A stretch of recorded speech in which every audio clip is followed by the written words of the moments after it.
On va analyser maintenant le cas d'une lentille convergente. Une lentille qui est plus épaisse au centre que sur les bords. C'est une lentille dont les foyers sont réels. Et on va placer un objet entre le foyer et la lentille. Donc le premier foyer, celui qui est situé du côté gauche dans notre cas, c'est le foyer objet. Et le foyer F', c'est le foyer image.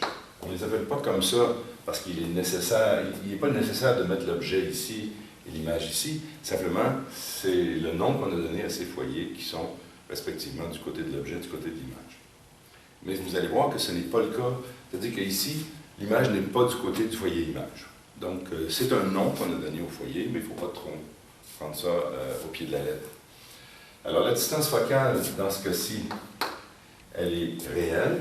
Le foyer est réel, donc la distance focale est positive. On a une distance focale de plus 50 cm.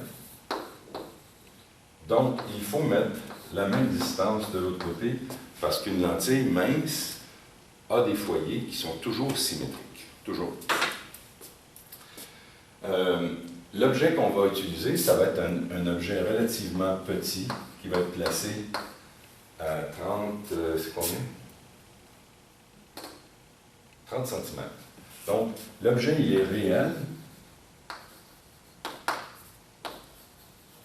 Pourquoi? Parce que les rayons qui vont arriver au système optique arrivent en divergent à partir d'un point qui est situé du côté incident. Le point objet, c'est le point de rencontre des rayons qui arrivent au système optique. Et ce point-là, il est du côté incident, du côté d'où les rayons arrivent. Donc, c'est pour ça qu'on dit que l'objet est réel.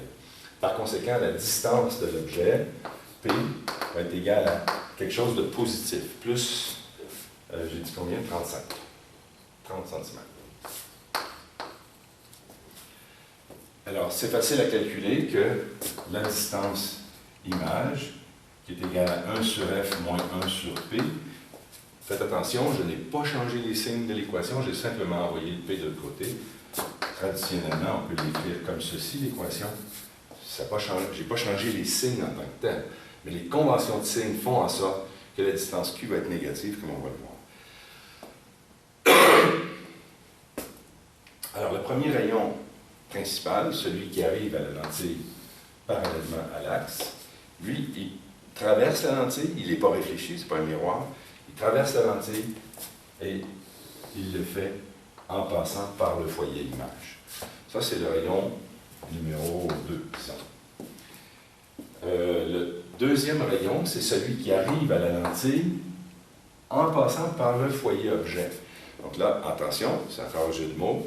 L'idée de dire en passant, c'est qu'il est sur une droite qui passe par le foyer objet. Ce rayon-là n'est pas réfléchi, il est transmis parallèlement à l'axe. Donc ça, c'est le rayon numéro 3, si on veut bien numéroter comme ça.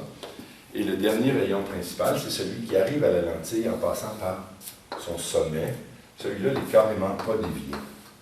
Donc, c'est le rayon numéro 4. Alors, où se situe l'image?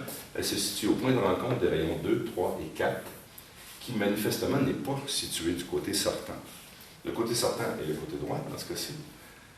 Et ce n'est pas là que se situe l'image. L'image va se situer dans le prolongement. Alors, il faut prolonger les rayons principaux pour trouver l'emplacement de l'image. Par conséquent, lorsqu'on doit prolonger des rayons comme ça signifie que l'image devrait être virtuelle. Mais vérifions. Si on trouve quelque chose qui ressemble à 77 cm, c'est bon. Là, moi, je ne l'ai pas calculé, mais je l'ai simplement mesuré. Le fait que, tac, tac, est-ce que Q est égal à moins 77? Ça, c'est ce que vous pouvez calculer à la maison et me dire si ça fonctionne. Pourquoi est-ce que l'image est réelle? Parce qu'elle n'est pas située du côté sortant. Ensuite, si on calcule le grandissement, qui est YI divisé par YO, là, YI est positif, ça donne à peu près 46 cm, YO, l'Y de l'objet, c'est 18. Donc, plus 46 divisé par plus 18 me donne 2 et quelques. 2,4 peut-être, quelque chose comme ça, je n'ai pas de calculatrice. Et est-ce que ça donne la même chose? Ça devrait donner la même chose que moins Q divisé par P.